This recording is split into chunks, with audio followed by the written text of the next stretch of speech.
Welcome to Kannan info Tamil. நம்ம இன்னைக்கு என்ன டாபிக் பார்க்க போறோம் அப்படின்னா, கடந்த சில வருடங்களா சீன நீர்மூழ்கி கப்பல்களோட நடமாட்டம் இந்திய பெருங்கடல் பகுதியில மிகப்பெரிய அளவுல அதிகரிச்சிருக்கு. இந்த விஷயம் இந்தியாவுடைய பாதுகாப்பிற்கு அச்சுறுத்தலா இருப்பதா இந்தியா நினைக்கிறாங்க. இதனால சீன நீர்மூழ்கி கப்பல்களுக்கு எதிராக தற்போது ஒரு மிகப்பெரிய திட்டத்தை வகுத்து செயல்படுத்தி வந்துகிட்டு இருக்காங்க. அந்த வகையில சீன நீர்மூழ்கி கப்பல்களை இந்திய பெருங்கடல் பகுதியில கண்காணிப்பதற்கு இந்தியா அமெரிக்காவிடம் இருந்து ஒரு முக்கியமான ஆயுதத்தை வாங்க போறாங்க. இந்தியா வாங்க உள்ள ஆயுதத்தை கொண்டு எப்படி சீன நீர்மூழ்கி கப்பல்களை கண்காணிக்க முடியும், இந்தியா சீன நீர்மூழ்கி கப்பல்களுக்கு எதிராக என்ன திட்டத்தை வகுத்திருக்காங்க, அந்த திட்டத்தை தற்போது இந்தியா வாங்கக்கூடிய புதிய ஆயுதங்களை பயன்படுத்தி எப்படி செயல்படுத்த முடியும் அப்படிங்கிறது குறித்து நம்ம டீடைலா இந்த வீடியோல பார்க்கலாம். தற்போதைய நிலையில உலகின் மிகப்பெரிய கடற்படையா இருப்பது சீன கடற்படை தான். கிட்டத்தட்ட 370க்கும் மேற்பட்ட போர்க்கப்பல்களை சீன கடற்படை வச்சிருக்காங்க. அதுவே அமெரிக்க கடற்படையை எடுத்துக்கிட்டீங்கன்னா 291 போர்க்கப்பல்களை மட்டுமே வச்சிருக்காங்க. சீன கடற்படைக்கும் அமெரிக்க கடற்படைக்கும் எண்ணிக்கையில மிகப்பெரிய வித்தியாசம் இருக்குது. ஆனா உலகின் வலிமையான கடற்படை அப்படின்னா அது அமெரிக்க கடற்படை தான். ஏன்னா அதிநவீன போர்க்கப்பல்கள் ஆயுதங்கள் அமெரிக்க கடற்படையில இணைக்கப்பட்டிருக்கு. குறிப்பா அமெரிக்க கடற்படையில 11 விமானம் தாங்கி போர்க்கப்பல்கள் இருக்கு. உலகத்துல 11 விமானம் தாங்கி போர்க்கப்பல்களை வச்சிருக்கக்கூடிய ஒரே நாடு அமெரிக்கா தான். அதுவும் அணுசக்தியில் இயங்கக்கூடிய விமானம் தாங்கி போர்க்கப்பல்களை அமெரிக்கா வச்சிருக்காங்க. இதன் காரணமாக அமெரிக்க கடற்படை உலகின் வலிமையான கடற்படையா இருக்குது. ஆனா சீன கடற்படை எண்ணிக்கையில அதிகமா இருக்குது. 2025வது வருடத்துக்குள் சீன கடற்படையில 65 நீர்மூழ்கி கப்பல்கள் இருக்கும். அதுவே 2035ல 80 நீர்மூழ்கி கப்பல்களா உயர்த்துவதற்கு சீனா திட்டமிட்டிருக்காங்க. இது போன்று சீன கடற்படை ஒரு பக்கம் மிகப்பெரிய அளவுல வளர்ச்சி அடைஞ்சு வந்துகிட்டு இருந்தாலும் சீனா இந்திய பெருங்கடல் பகுதியை டாமினேட் செய்வதற்கு ஒரு மிகப்பெரிய பிரச்சனை இருக்குது. அதாவது சீன கப்பல்கள் தென் சீன கடல் பகுதியிலிருந்து இந்திய பெருங்கடல் பகுதிக்குள்ள நுழையணும்னா மலாக்கா நீரிணை பகுதியை தாண்டி தான் வர வேண்டியது இருக்குது. அந்த மலாக்கா நீரிணை பகுதிக்கு அருகில் இந்தியாவுக்கு சொந்தமான அந்தோமான் நிக்கோபார் தீவுகள் இருக்குது. இந்த தீவுல இந்தியா தன்னுடைய முப்படை தளத்தை அமைச்சிருக்காங்க. சீனாவுடைய 80% எண்ணெய் வர்த்தகம் இந்த மலாக்கா நீரிணை பகுதி வழியாக தான் நடைபெறுது. அதனால ஒரு யுத்த நேரத்துல இந்தியா நினைச்சா அந்தோமான் நிக்கோபார் தீவுல இருந்து கொண்டு மலாக்கா நீரிணை பகுதியை பிளாக் செய்ய முடியும். இதனால சீனாவுடைய மொத்த வர்த்தகத்தையும் இந்தியாவால முடக்கி போட முடியும். இந்தியாவுக்கு இருக்கக்கூடிய இந்த அட்வான்டேஜ முறியடிப்பதற்கு சீனா பல திட்டங்களை இந்திய பெருங்கடல் பகுதியில செயல்படுத்தி வந்துகிட்டு இருக்காங்க. குறிப்பா இந்தியாவுடைய அண்டை நாடுகள்ல கடற்படை தளங்களை அமைப்பது, அந்த கடற்படை தளங்கள்ல தன்னுடைய போர்க்கப்பல்கள் மற்றும் நீர்மூழ்கி கப்பல்களை நிறுத்தி வைப்பது போன்ற பல வேலைகளை செஞ்சு வந்துகிட்டு இருக்காங்க. சில வருடங்களுக்கு முன்பு ஸ்ரீலங்காவோட ஹம்பன்தோட்டா துறைமுகத்தை தன்னுடைய கட்டுப்பாட்டுல கொண்டு வந்தாங்க. அது மட்டும் இல்லாம பாகிஸ்தானுடைய குவாதர் துறைமுகம் முழுவதும் சீனாவுடைய கட்டுப்பாட்டுல இருக்குது. பங்களாதேஷ்ல ஒரு சப்மரீன் பேஸ சீனா கட்டி வந்துகிட்டு இருக்காங்க. அது மட்டும் இல்லாம ஹார்ன் ஆஃப் ஆப்பிரிக்கா அப்படின்னு சொல்லக்கூடிய டிஜிபுட்டில இந்தியா தன்னுடைய முதல் வெளிநாட்டு ராணுவ தளத்தை அமைச்சிருக்காங்க.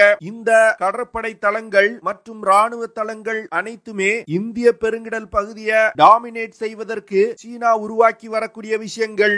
முதல்ல 2014ல சீன கடற்படையோட அணுசக்தி நீர்மூழ்கி கப்பல் ஸ்ரீலங்காவோட கொழும்பு துறைமுகத்துல நிறுத்தி வைக்கப்பட்டது. அதற்கு பிறகு 2016ல பாகிஸ்தானுடைய கராச்சி துறைமுகத்துல சீன அணுசக்தி நீர்மூழ்கி கப்பல்கள் நிறுத்தி வைக்கப்பட்டது. சீன கடற்படையோட இந்த 2 விசிட்டுமே ஒரு இண்டிகேட்டர் அப்படின்னு டிஃபென்ஸ் எக்ஸ்பர்ட் சொல்றாங்க. அதற்கு பிறகு சீனா தன்னுடைய நீர்மூழ்கி கப்பல்கள் மற்றும் போர்க்கப்பல்களை இந்தியாவின் அண்டை நாடுகள்ல அடிக்கடி டிப்ளாய் செய்ய ஆரம்பிச்சிட்டாங்க. எப்பெல்லாம் இந்தியா மிசைல் சோதனை நடத்துறாங்களோ அப்பொழுதெல்லாம் தன்னுடைய ரிசர்ச் வெசல்ஸ் அனுப்பி இந்தியாவின் மிசைல் சோதனை சோதனைய உளவு பாக்குறாங்க. இந்தியாவுக்கும் சீனாவுக்கும் டோகோலோம் பகுதியில ஸ்டாண்ட் ஆஃப் நடந்து கொண்டிருக்கும் பொழுது சீனாவுடைய அணுசக்தி நீர்மூழ்கி கப்பல்கள் ஈஸ்டர்ன் இந்தியன் ஓஷன் பகுதியில நிலைநிறுத்தப்பட்டிருக்கு. சீன கடற்படையோட இந்த செயலுக்கு பிறகு இந்தியா தன்னுடைய கடற்படை ஸ்ட்ராட்டஜில மிகப்பெரிய மாற்றத்தை கொண்டு வந்திருக்காங்க. குறிப்பா இந்திய கடற்படையோட ஆன்டி சப்மரின் வார்ஃபேர் கேப்பபிலிட்டிய அதிகப்படுத்துவதற்கு இந்தியா முடிவு செஞ்சாங்க. இதனை தொடர்ந்து இந்திய கடற்படை அமெரிக்காவிடமிருந்து MH-60 ரோமியோ ஹெலிகாப்டர்களை வாங்கி கடற்படையில் இணைச்சாங்க. இந்த ஹெலிகாப்டர்கள் பிரத்யேகமா ஆன்டி சப்மரின் வார்ஃபேர் கேப்பபிலிட்டி கொண்டது. போன வருடத்தோட மார்ச் மாதத்துல தான் இந்திய கடற்படை MH-60 ரோமியோ ஹெலிகாப்டரோட முதல் ஸ்குவாட்ரனை படையில் இணைச்சாங்க. 2025 வருடத்துக்குள் மீதமுள்ள MH-60 ரோமியோ ஹெலிகாப்டர்களை இந்திய கடற்படைக்கு அமெரிக்கா சப்ளை செய்வாங்க. இந்த MH-60 ரோமியோ ஹெலிகாப்டர்கள் UH-60 பிளாக் ஹாக் ஹெலிகாப்டர்களோட ஒரு வேரியன்ட். இந்த ஹெலிகாப்டர்களை பயன்படுத்தி நீர்மூழ்கி கப்பல்களுக்கு எதிராக செய்யப்படும் ஆன்டி சப்மரின் வார்ஃபேர் மற்றும் போர் கப்பல்களுக்கு எதிராக செய்யக்கூடிய ஆன்டி சர்ஃபேஸ் வார்ஃபேரை இந்திய கடற்படையினால செய்ய முடியும். இந்த ஹெலிகாப்டர்களை இந்திய கடற்படையில் இணைத்ததன் மூலம் இந்திய கடற்படையோட ரீச் இந்திய பெருங்கடல் பகுதியில மிகப்பெரிய அளவில் அதிகரிச்சிருக்கு. அதாவது எதிரி போர்க்கப்பல்கள் மற்றும் நீர்மூழ்கி கப்பல்கள் இந்திய பெருங்கடல் பகுதியில எவ்வளவு தூரத்துல இருந்தாலும் இந்த ஹெலிகாப்டர்கள்னால தேடி கண்டுபிடித்து தாக்கி அளிக்க முடியும். இந்த ஹெலிகாப்டர்கள்னால அதிகபட்சமா 20,000 அடி உயரத்துல பறக்க முடியும். அது மட்டும் இல்லாம MH-60 ரோமியோ ஹெலிகாப்டர்கள்ல போர்க்கப்பல்கள் மற்றும் நீர்மூழ்கி கப்பல்களை தாக்கி அளிப்பதற்கு லைட் வெயிட் டார்பிடோக்கள் இணைக்கப்பட்டிருக்கு. போர்க்கப்பல்கள் மீது தாக்குதல் நடத்துவதற்கு ஏர் டு சர்ஃபேஸ் மிசைல்களும் இந்த ஹெலிகாப்டர்கள்ல இணைக்கப்பட்டிருக்கு. லாங் ரேஞ்ச் சென்சார்கள் இணைக்கப்பட்டிருக்கு. இதனால இந்த சென்சார்களை பயன்படுத்தி நீர்மூழ்கி கப்பல்கள் மற்றும் போர்க்கப்பல்களோட நடமாட்டத்தை கண்டுபிடித்து MH-60 ரோமியோ ஹெலிகாப்டர்கள்ல இருக்கக்கூடிய ஆயுதங்களை பயன்படுத்தி தாக்கி அளிக்க முடியும். அடுத்து ஆன்டி சப்மரின் வார்ஃபேர் கேப்பபிலிட்டியை அதிகப்படுத்துவதற்கு இந்தியா அமெரிக்காவிடமிருந்து P-8I பொசைடன் மேரிடைம் பெட்ரோல் ஏர்கிராப்ட்களை வாங்கி படையில் இணைச்சிருக்காங்க. இந்த P-8I விமானங்கள் இந்திய கடற்படையோட ராஜாளி கடற்படை தளத்துல நிலைநிறுத்தப்பட்டிருக்கு. இந்த P-8I விமானங்கள்னால சீன நீர்மூழ்கி கப்பல்களோட நடமாட்டத்தை மிக துல்லியமா கண்காணிக்க முடியும். இந்த சூழ்நிலையில இந்தியன் டிஃபென்ஸ் மினிஸ்டர் திரு ராஜ்நாத் சிங் அவர்கள் அமெரிக்காவுக்கு சுற்றுப்பயணம் போயிருக்காரு. இந்த சுற்றுப்பயணத்தின் போது சில முக்கியமான ஒப்பந்தங்கள் கையெழுத்திடப்பட்டிருக்கு. அதாவது SOSA அப்படிங்கிற செக்யூரிட்டி ஆஃப் சப்ளை அக்ரிமெண்ட் அப்படிங்கிற ஒப்பந்தத்துல இரு நாடுகளும் கையெழுத்திட்டு இருக்காங்க. இந்த ஒப்பந்தத்தின் மூலமா இரு நாடுகளும் ஒரு யுத்த நேரத்துல தங்களிடம் உள்ள ரிசோர்சஸ் ஷேர் செய்து கொள்ள முடியும். இப்போ இந்தியாவுக்கும் சீனாவுக்கும் ஒரு யுத்தம் ஏற்பட்டால் அமெரிக்கா இந்தியாவுக்கு தேவையான ஆயுதங்களை சப்ளை செய்வாங்க. அது மட்டும் இல்லாம இந்திய படையில் உள்ள அமெரிக்க ஆயுதங்களை மெயின்டைன் செய்வதற்கு தேவையான உதிரி பாகங்களையும் சப்ளை செய்வாங்க.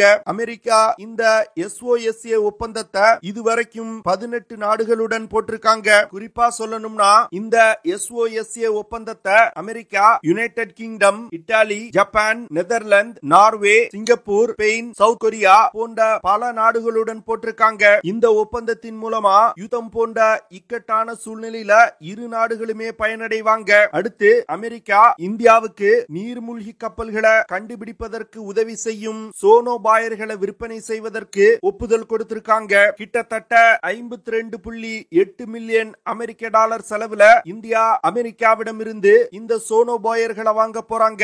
இந்தியா அமெரிக்காவிடமிருந்து AN/SSQ-53G அப்படிங்கிற high altitude anti submarine warfare capability கொண்ட சோனோபாயர்களை வாங்க போறாங்க. அது மட்டும் இல்லாம இந்த சோனோபாயர்களை எப்படி பயன்படுத்துவது, சோனோபாயர்கள்ல ஏற்படக்கூடிய பிரச்சனைகளை சரி செய்வதற்கான இன்ஜினியரிங் சப்போர்ட் போன்ற அனைத்து விஷயங்களுக்கும் அமெரிக்கா இந்தியாவுக்கு சப்போர்ட் செய்வாங்க. இந்த ஹை ஆல்டிடியூட் சோனோபாயர்கள் தற்போது இந்திய கடற்படையில் பயன்பாட்டில் உள்ள MH-60 ரோமியோ ஹெலிகாப்டர்கள் மற்றும் P-8I Poseidon maritime petrol aircraft, MQ-9B predator drones போன்ற பல பிளாட்ஃபார்ம்ஸ்ல இருந்து பயன்படுத்த முடியும். இந்த சோனோபாயர்கள் எப்படி வேலை செய்யும்னா விமானங்கள், ஹெலிகாப்டர்கள் மற்றும் ட்ரோன்களை பயன்படுத்தி கடலோட பல பகுதிகளில் இந்த சோனோபாயர்களை டிராப் செய்ய முடியும். டிராப் செய்யப்பட்ட சோனோபாயர்கள் எதிரிகளோட போர்க்கப்பல்கள் மற்றும் நீர்மூழ்கி கப்பல்களோட நடமாட்டத்தை கண்காணிக்கும். சோனோபாயர்களோட சிக்னல்களால் எதிரி நீர்மூழ்கி கப்பல்கள் கண்டுபிடிக்கப்பட்டால் இந்திய கடற்படையில் பயன்பாட்டில் உள்ள P-8I maritime petrol aircraft, MH-60 Romeo ஹெலிகாப்டர்கள் மற்றும் MQ-9B ட்ரோன்களுக்கு உடனே தகவலை அனுப்பும். இதன் மூலமா எந்த பிளாட்ஃபார்ம் டார்கெட்டுக்கு அருகில் இருக்குதோ உடனே டார்கெட்டை நோக்கி நகர்த்தி இந்தியாவால